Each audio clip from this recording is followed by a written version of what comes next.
नमस्कार, grand news network में आप सभी का स्वागत है और मैं हूं आपके साथ पुरुषोत्तम दुबे। चलिए अब नजर डाल लेते हैं आज के बुलेटिन की खास खबरों की ओर। खबरों का सिलसिला शुरू करें उससे पहले एक नजर आज की हेडलाइंस पर। सफलता कारोबारी लूट कांड में पुलिस को मिली बड़ी सफलता। 24 घंटे के भीतर दबोचे गए लुटेरे। बिलासपुर से मिर्जापुर तक पुलिस ने लगाई दौड़। लूटा गया 2 किलो सोना और नकद बरामद। मनरेगा बचाओ अभियान को लेकर कांग्रेस का जोरदार प्रदर्शन। कलेक्ट्रेट घेराव के दौरान पुलिस से तीखी झड़प। जल्द मांग पूरी नहीं होने पर दी उग्र आंदोलन की चेतावनी।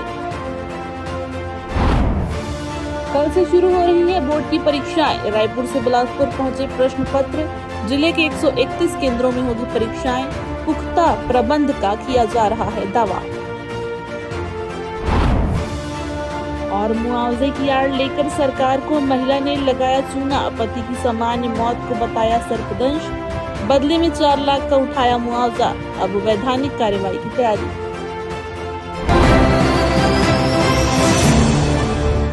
तो ये थी तमाम हेडलाइंस और अब खबरें विस्तार से। न्यायधानी के राजकिशोर नगर इलाके में मंगलवार रात हुई सनसनीखेज डकैती की गुत्थी को पुलिस ने महज 24 घंटों के भीतर सुलझा लिया है। उत्तर प्रदेश पुलिस के साथ तालमेल बिठाकर की गई इस बड़ी कार्रवाई में 5 आरोपियों को गिरफ्तार किया गया है, जिनके पास से लूटा गया करीब 2 किलो सोना, नकदी और वारदात में इस्तेमाल हथियार बरामद कर लिए गए हैं। पकड़े गए गिरोह का सरगना दिल्ली का रहने वाला विजय लांबा है, जिस पर देश के अलग अलग राज्यों में 70 से अधिक आपराधिक मामले दर्ज हैं। बिलासपुर में एक बार फिर खाकी का इकबाल बुलंद हुआ है। जी हां, राजकिशोर नगर में महालक्ष्मी ज्वेलर्स के संचालक संतोष तिवारी के साथ हुई करीब 2.5 किलो सोने की लूट मामले में पुलिस को बड़ी सफलता मिली है। बदमाशों ने फिल्मी तर्ज पर पहले व्यवसाय की कार को टक्कर मारी, फिर सिर पर हमला करके करोड़ों के जेवर लूट लिए थे।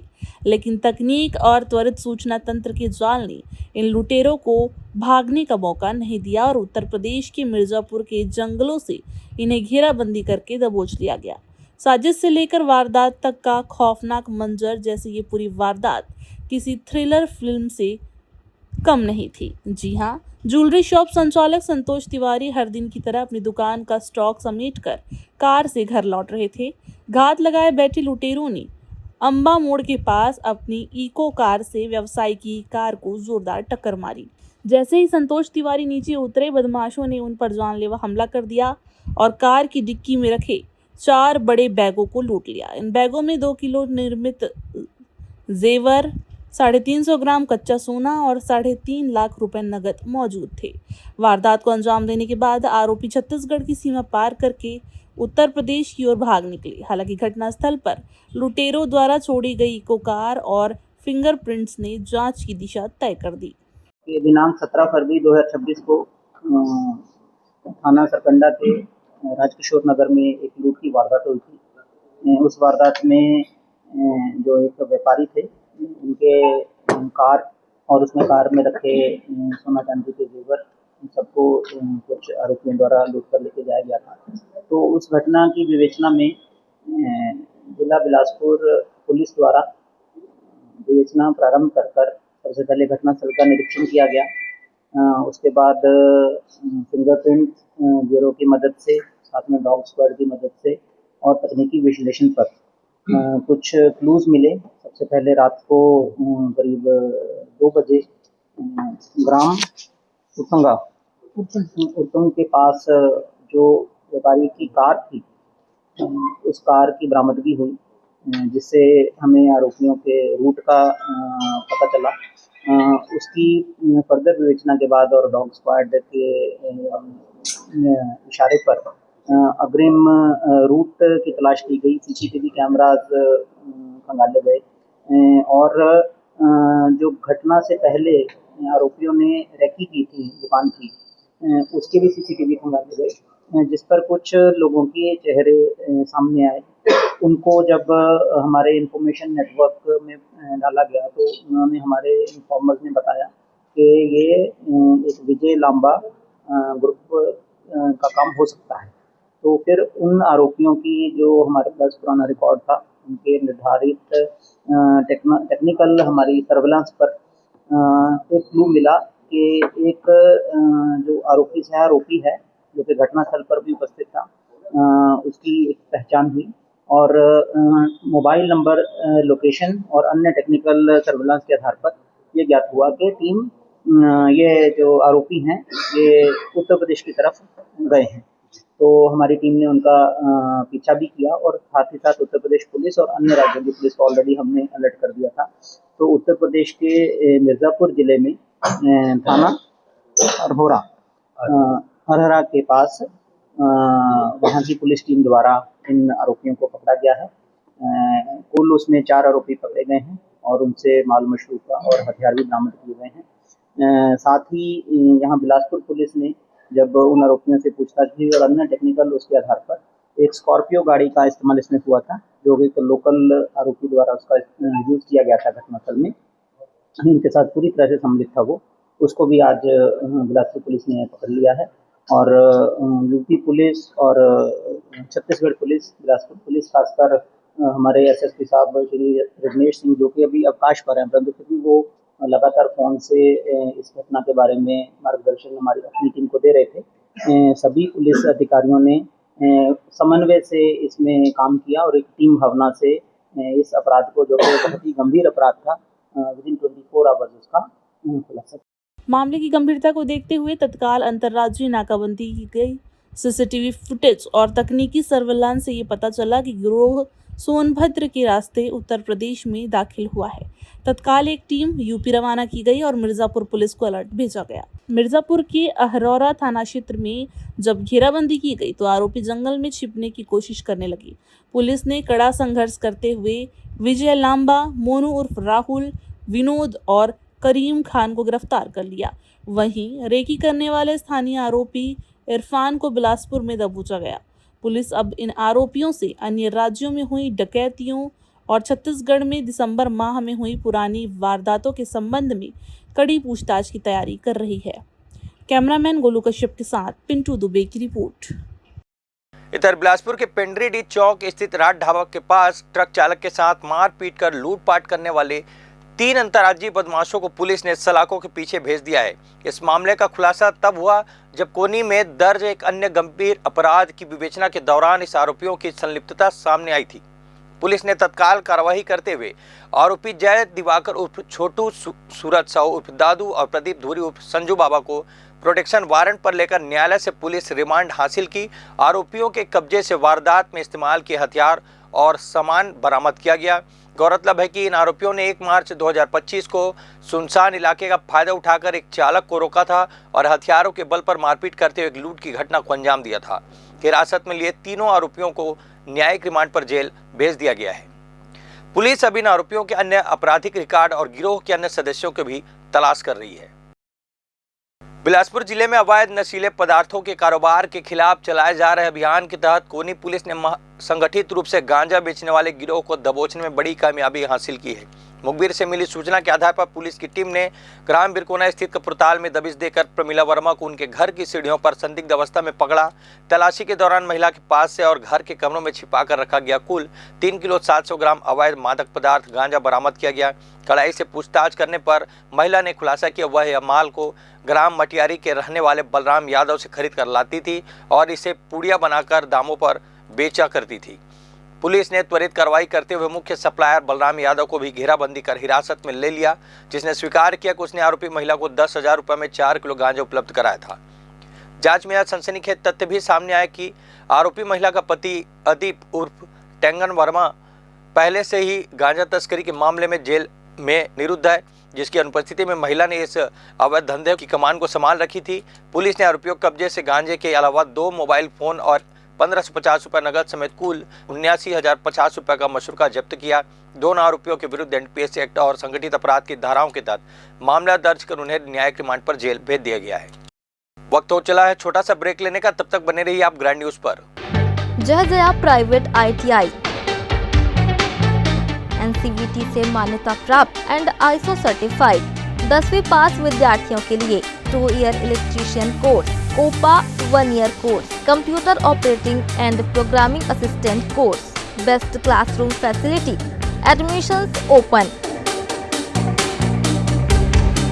जय Jaya private ITI, river view colony, Koni, Bilaspur, Chhattisgarh. Break के बाद आप सभी का फिर से स्वागत है।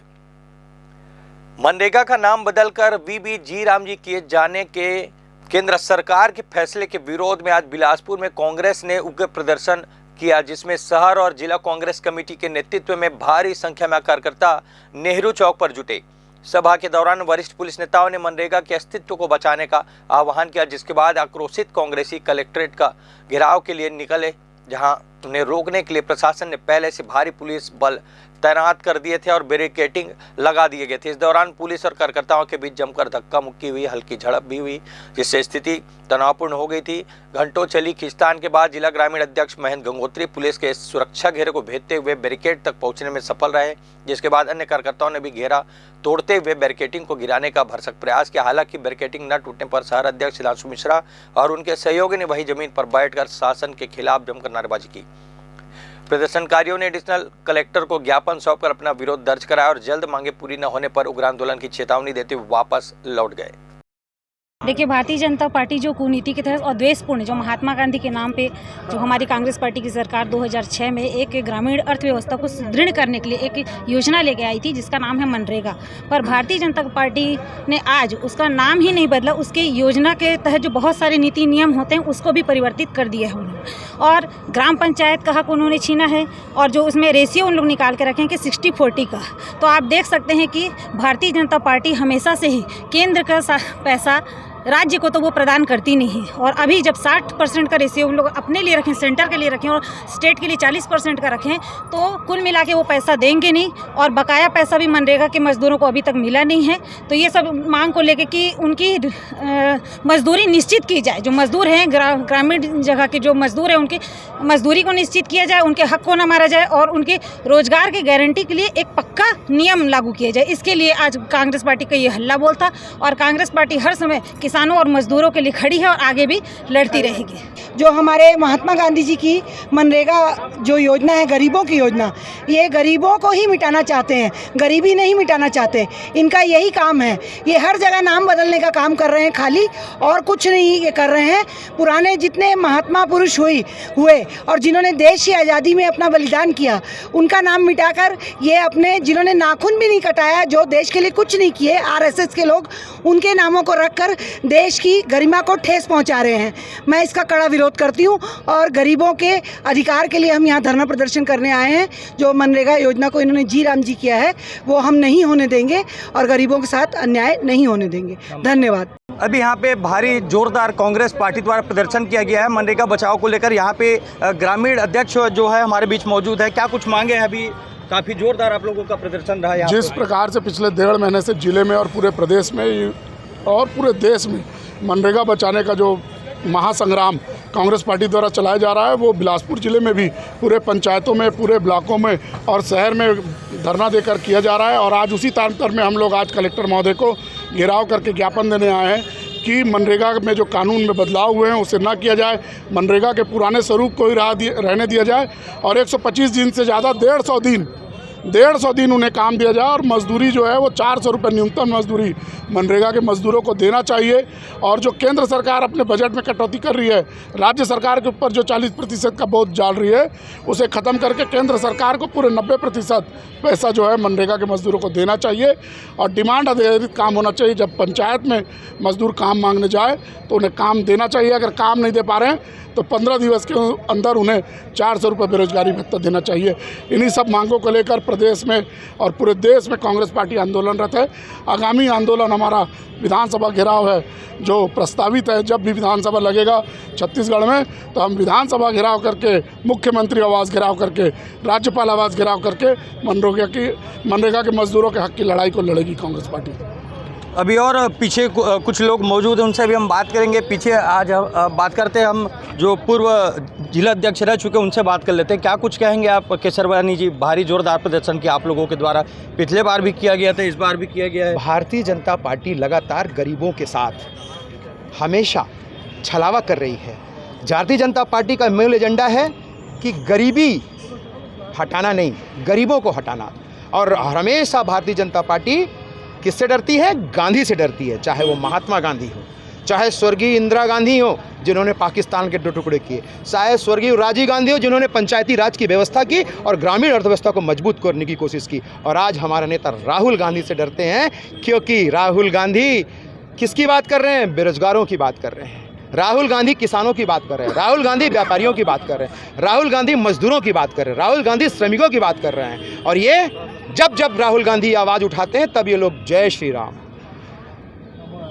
हिंदू मुसलमान, लगातार ये भावनाओं को भड़काने की कोशिश कर रहे हैं, बांटने की कोशिश कर रहे हैं। इसलिए कांग्रेस पार्टी राहुल गांधी के साथ सड़क से सदन तक, जब तक गांधी को रोकने की कोशिश होगी तब तक कांग्रेस का एक एक कार्यकर्ता सदन से सड़क तक मजबूती के साथ राहुल गांधी के साथ खड़ा है।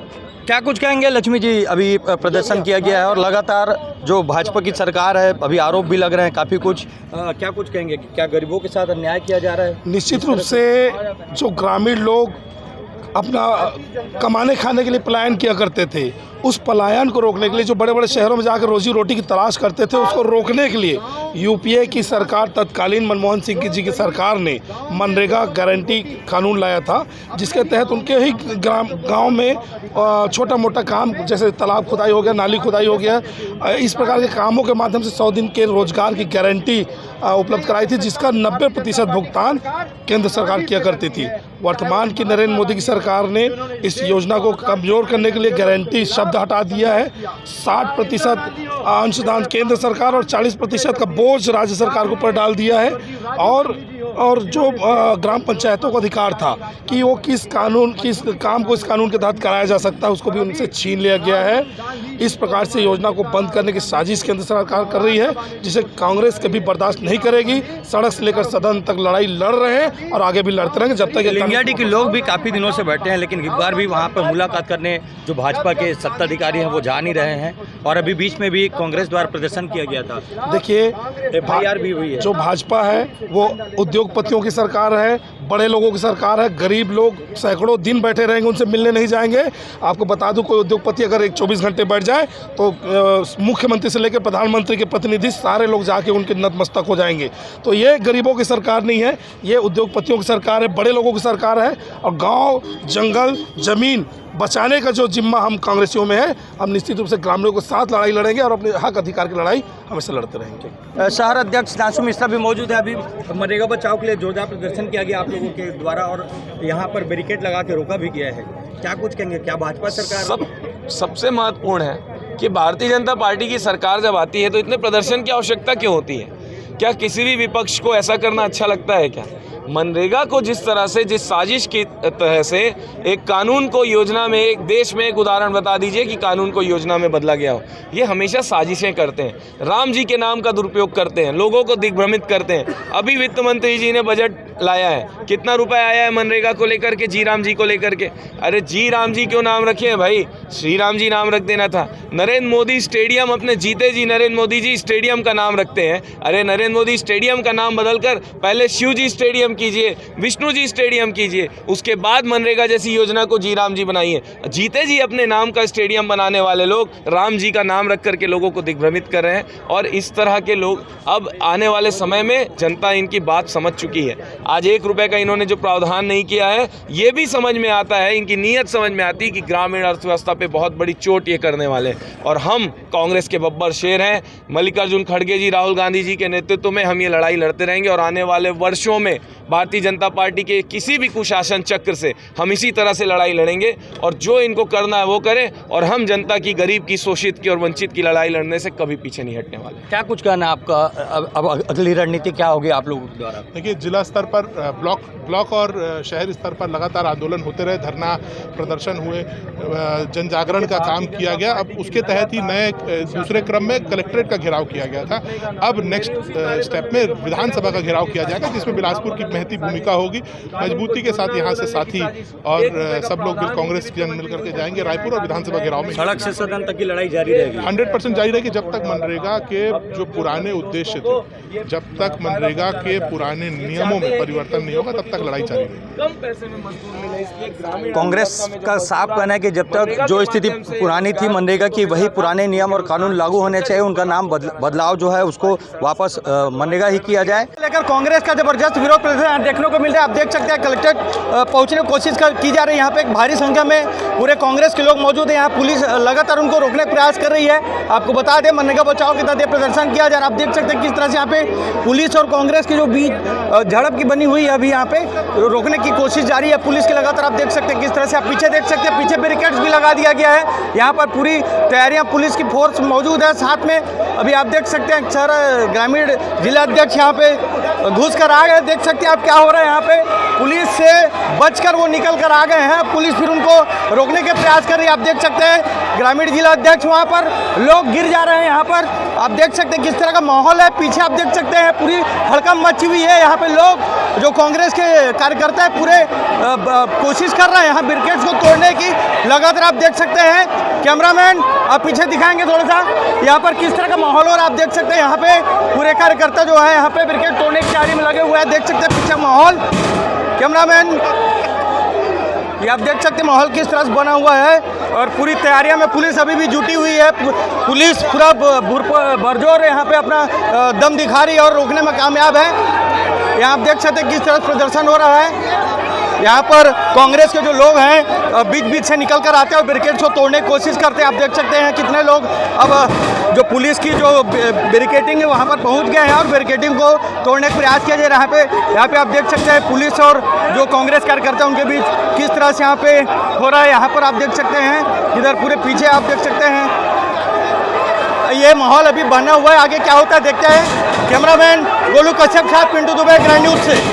इधर धार्मिक नगरी रतनपुर में कछुओं की रहस्यमयी और दर्दनाक मौत का सिलसिला थमने का नाम नहीं ले रहा है, जिससे जीव प्रेमियों